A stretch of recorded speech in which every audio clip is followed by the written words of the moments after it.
ভাই আজকে যখন সন্ধেবেলা আমি ইনস্টাগ্রাম ইউজ করছিলাম তো আমার ফিডে একটি ভিডিও আসে যে একটি ছেলে আবৃত্তি করছে, ছেলেটির নাম হচ্ছে দীপেন্দ্র হালদার।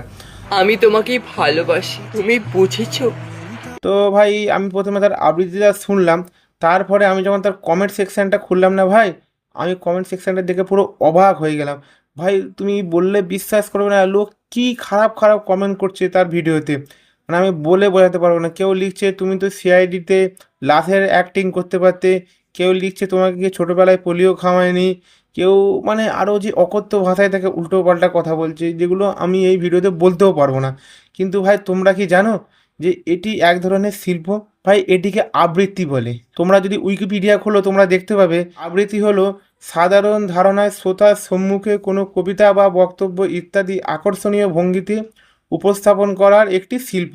মূলত বাংলাদেশ, কলকাতা ও জাপানে আবৃত্তির চর্চা হয়ে থাকে। তোমরা যারা এই সব জিনিসগুলোকে নিয়ে হাসি মজা করছো, একটু ভালো করে ইন্টারনেট ঘেঁটে দেখো যে এর ইতিহাস কী আছে, তারপরে এই ছেলেটিকে নিয়ে হাসি মজা করবে।